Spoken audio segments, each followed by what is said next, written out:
Hey there! Welcome back to Wild Tales. I am so excited to have you join me for another episode. I'm your host, Mike Bona, and let me just start by saying that I am just absolutely amazed by the positive feedback I received in the first episode. I was kind of hesitant to even start this podcast in the first place because my initial thoughts were, it's not going to be any good, no one's going to listen to it, it's a waste of time. But let me tell you, I've had so many more downloads than I expected, and a lot of kind words from people who listen. So I cannot thank you all enough. I hope to keep this going and to keep the audience growing. So if you do enjoy it, share it and let your friends know. Let's see how far we can take this thing. So with that in mind, let's get to our second guest. I am thrilled to have the one and only Emmy Award-winning actress, Carolyn Hennesy, join us. Carolyn is a Hollywood powerhouse. She's known for unforgettable performances in iconic shows like General Hospital and True Blood. But she also does voiceover work, and one of those voices she does is as General Leia Organa on Star Wars Resistance. And through most of my life, I've always dreamed about being friends with Princess Leia. Of course, I usually envision Carrie Fisher, but I am beyond thrilled to call Carolyn my friend. Beyond her impressive career, Carolyn is a passionate animal lover who has a deep connection to the natural world. So get ready for a heartwarming tale and insight from this talented actress and dedicated animal advocate. Here's Carolyn.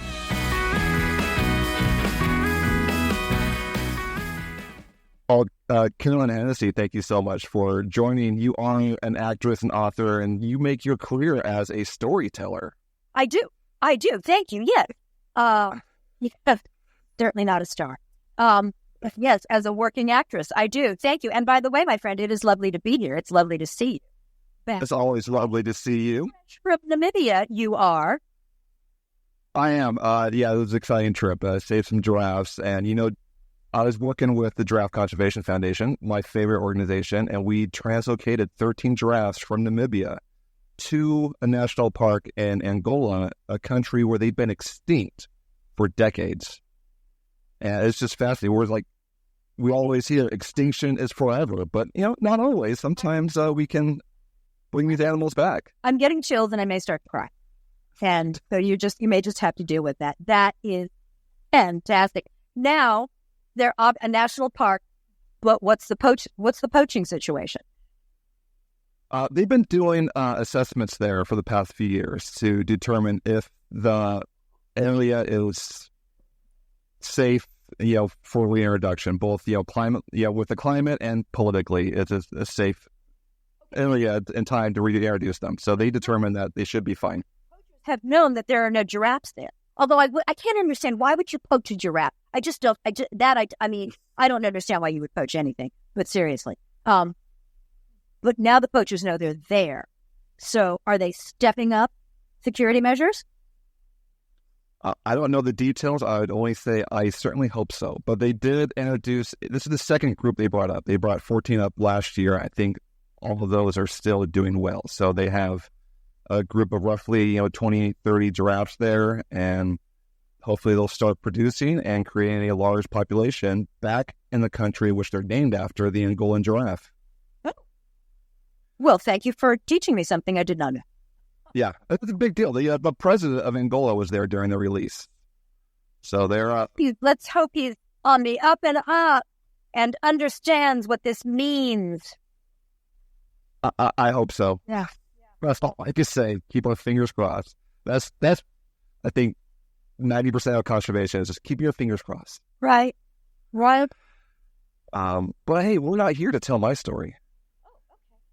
I hear you have a story. I know you have several stories, and you haven't told me what you were going to tell me, but you have several. You have a lifetime of advocating for animals. Was I supposed to prepare something? Well, I didn't. But you know what? I can just pick a case at random from our files. Where do you want us to? We can start anywhere you want. Pick a point. Pick a point. Do you have a favorite animal? And you don't have to say giraffe to appease me. I know. And I won't. It's a big one. I'm loving the elephants. The elephants are my jam, and I'll tell you why. And this I actually may start to cry, because it was such a profound moment in my life. I was in Thailand and then Cambodia with Sat Lasnak or Lasanek. I'm never sure how to pronounce the last name. I'll just say Lasnak. And Angie Millwood, who is now Angie Millwood Lasnak. And we were shooting a documentary called Elephant Trainer in the Room. And they were the experts. Obviously, I was the voice of the as yet uneducated public, asking the questions that the public would ask that maybe I already knew the answer to, but most people don't. And so we went from Lek Chailert's Elephant Nature Park, which was stunning because that was just outside of Chiang Mai, and she takes in the worst of the worst, the ones that are rescued off the streets of Bangkok. Chiang Mai, they're not allowed anymore, but out of the logging camp, the things I saw. All right, we then go to Cambodia to talk to Nick Marks, who is heading up the Wildlife Alliance, and he met us at the main gate. And don't forget, we're in Phnom Penh, and then we start driving out to the Wildlife Alliance Preserve, and we go through the killing field, the actual killing fields. And so everybody is terribly somber in the car. Because we see to the right, to the left of us, basically fields of death. And we get to the main gate, and Nick has met us in a car, and we're now going to caravan. And as we are going to the inner sanctum of the compound, we are passing by a man-made lake, and there's a spit of land that runs on kind of one side of this lake, and there's a deep, deep, long field on the other side. So and this spit of land is only wide enough for one car. So we go in tandem because there are 2 elephants, there are 2 cows in the lake, on a man-made island, and their trunks, they're reaching up with their trunks and they're pulling down leaves, and they've got their mahouts with them. And the mahouts, yes, they have an Angus, but as we will find out later, it is solely for defense, solely for protection, because as Nick said, if he ever sees evidence of an Angus used on any elephant in the preserve, the mahouts are gone, and jobs are hard to come by, so they're gone. But the mahouts also love these elephants. Anyway, so they've got these 2 elephants on the island eating. And then, as we're on this spit of land, in tandem, the elephants are done, and they start walking back through this lake. And we're just kind of wondering, oh my gosh, where are they going to go? This is wonderful. Well, guess what? They climb up a little further down the road onto this spit, onto this barrier, this levee, I guess I should say. And they start walking toward our cars. And we're all like, whoa, hello. What's going to happen? Are they going to walk over the cars and smash them? Are they going to walk over us and smash us? And they manage to get themselves around these cars. Everyone stands stock still, right? And I'm at the tail end. I'm closest to the main road, behind one car. And the first elephant, she comes walking right up to me. She didn't go to anybody else. We just watched them kind of lumber along.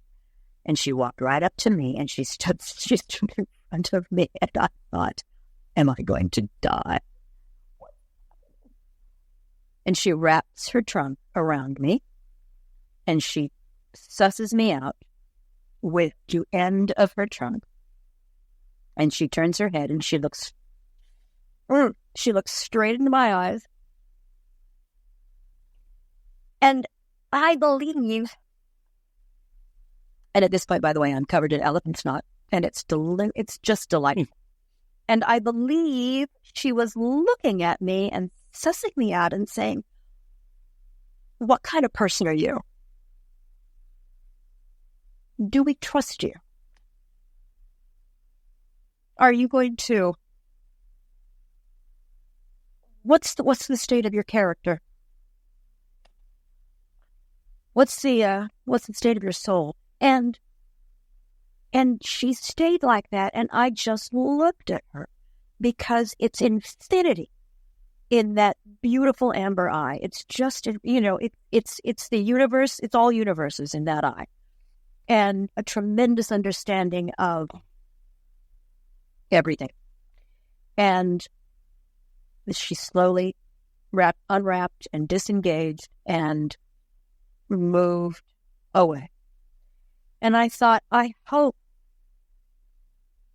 she got it from me. I really do. Because it was life-changing. It was life-changing. Yeah. When you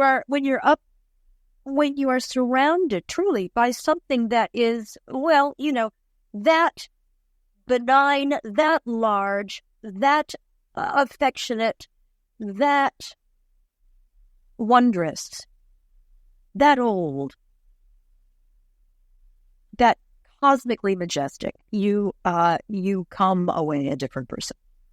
You just come away a different person because they know. I know that they know. They know it all. They know and humans. I mean, I think they really want to love us, and I think they start out that way, and then we get up. Yeah, they are so intelligent, so thoughtful, so curious. And have you considered maybe she just wanted an autograph?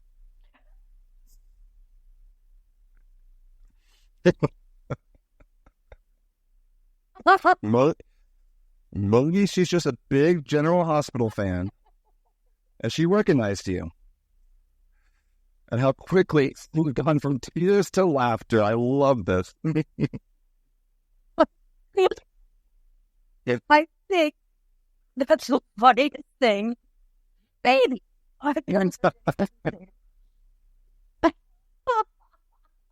Well, listen. She grew up watching Jesse. So. Oh. Oh, that's the best thing ever. Okay, thank you. As fat, they are. I saw so many elephants in Namibia. They're so beautiful, but also so intimidating. And it's like you have to put full trust in them because most of the time they're just curious. They come up and they just want to see who you are, what's happening. Most of the time, we've all seen videos of that 0.2% of the time where they'll want you in the area and they can be that's the scary, but that's the fear. But don't get between them and a wall. Don't get between them and a tree, because they might know you're there. They might not care. They just, I don't think they want to kill it. They don't want to kill anybody, but they're huge and they sway when they walk. And boy, too tough coming to you and your wall art at that point. That's it. Yeah, you're on their time. Like when you're like, we've come across herds of elephants. And if they're crossing the road or going around you, you park and you wait. And, which isn't a bad view. I could sit there all day. But if they, go by in just a couple of minutes, or if they want to hang out for an hour, you're on their time. Absolutely. And this elephant, by the way, was huge. She was huge. So anyway, that's my life-changing, DNA-changing elephant story. That is life-changing, and I hear elephant snot's considered good luck, so I hope you had a good rest of your trip. Oh, I did. Yeah. Yes. And visiting Lake Charlotte, who I try to keep in touch with her as much as possible. I like her stuff on Facebook, and I if something's really great, I post a little note. So if I ever go back there, I think I could. They could say, "Hey, remember me?" But again, she takes in the worst of the worst, right? So you see that, and you see how humans have treated and still treat these beautiful, beautiful creatures who don't need us, don't really. They would love to love us, but they don't need us. And then right down the road from Lake Charlotte, closer to Chiang Mai, are the elephant performing camps. And we went into one of those. And what people see the tour groups off the boats from Scandinavia and Austria and San Diego and, the Dominican Republic. Anyway, these cruise ships and these land tours, and they bring the people in, and they see the elephants swinging the harmonica around and painting and tossing a ball and tossing a frisbee or whatever it is that they do. And then you can buy the elephant art, by the way. They sell that. They don't understand. None of these people understand what it took for those elephants, how they were trained, what it took for them to be able to do that, how they were beaten behind the ears with the ankai. There's no positive reinforcement training. There's none. Because it's just faster to terrify the elephant, to hurt the elephant.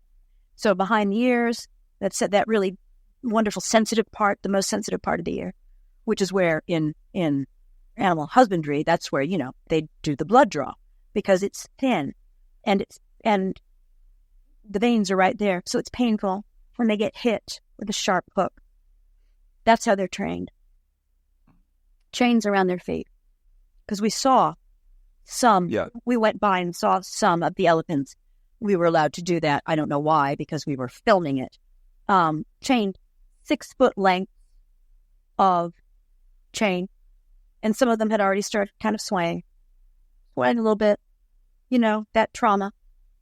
And you've got Lake Tyler and the wonder, the 200 acres with a river running through it. That is brilliant. And then you've got the performing camps. And people are laughing, oh, yay, isn't that fun? The elephant just knows. It's so smart. It's so smart. It just knows to do that. And, oh, it's painting. Yay. They don't see the backstory. I wonder how many people would... I'm not going to go watch that. I'm not going to go support that.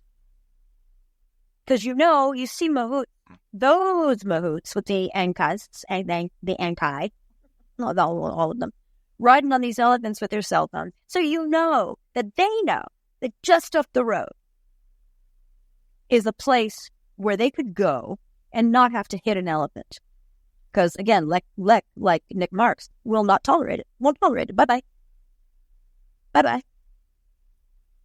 Only correction. Because, again, these elephants, some of the worst, have been treated so badly that you don't know what their emotional, psychological makeup is. You just don't. So you want to be protected. But you use it on an elephant, you're gone. They know that there are jobs, there are places. Because Lek, I think, has imported this concept into Vietnam, I believe, or Laos, or anyway. But so it's there. It's there. And it's a question of getting people, everyone on the planet, aware that there's a different method. There's a different method. It might take a little longer, but you've got a willing participant. You got a willing participant with positive reinforcement training. So anyway, I saw that, and I had some dark nights of the soul on that trip. I really did. I was just devastated. Yeah, understandable. I mean, they are fascinating creatures. They deserve so much better than. And there are people out there that are giving them that. There are. We strive to give them the best that we can with what we have. You don't. No, you don't strive. You don't try. You do. You do. I've seen it. I've seen it up close. I'll take that. Yes, we do. You do. There is no try. There is only do. Star Wars. Look at that. Star Wars quote from Princess Leia herself. But at the time that I'm doing her, it's General. I'm sorry, General. Oh my goodness. Get it straight. Please forgive me, General. Don't demote me. Fantastic. I love that story. That is. I got chills, man. I couldn't imagine. I'd be so. I mean, did you have? This might be a personal question. Did you have a clean pair of underwear after that experience? I did, because everything was cleansed. Very tough. And it'd be. I mean, yeah, it's a fascinating moment in retrospect, but during it, I would have been so petrified, nervous that. I mean, as she was coming up to me, I thought, okay, I'm dead. But when she wrapped around me, I immediately said, I'm as safe. I'm safer than I was in my mother's arms. Safer than I was in my mother's arms. she only wants to know me. What an incredible feeling. Okay, I hope you got something to make you laugh again, because here I go. It's life-changing. You promised the tears, and you brought the tears. I did. You know what? I'm sorry. I apologize for making you ruin your makeup this early in the morning. I have to go to a film premiere tonight in Williamstown, because I'm in the Berkshires right now. I'm not in Los Angeles. I'm in the Berkshires doing a play, and our director has a film coming out in Williamstown. So I thought, oh well, I'll just get made up for the day. So thanks a lot, asshole. My pleasure. I'm happy to. You're happy to ruin it. That's fine. That's what friends do. Well, thank you so much for sharing. Where can the 5 people that listen to this podcast, where can they find you or see what you do? They can find me at, Hennesy. Carolyn Hennesy, Carolyn Hennessy. It's the short spelling of Hennesy. So run that all together, CarolynHennessy.com, on the what is it called? On the face and the gram, on the book and the gram. It's also Carolyn Hennesy. So you can find me there, and you'll know that it's me on Instagram, because it's the because I did True Blood, right? So it's the no hate red and the vampire thing. So that's me, and the Carolyn Hennessy page. Come on, and on Twitter, Carolyn Hennessy. I want to keep calling it Twitter until it disappears. No, I refuse to call it anything else. Right, on Twitter. It's on Twitter. Go follow Carolyn. She's a great follow. She's a great person. Yeah. I'm so glad to call you a friend, and I love hearing your stories, and we're going to have you back on to tell more, because I know you have more stories. Anytime, my friend. And you are a dear, dear person to me. And your family is fantastic. I love them. But you are very, very special to me. So there. Oh, thank you. I appreciate that. That means a lot. Okay. All right. Take care.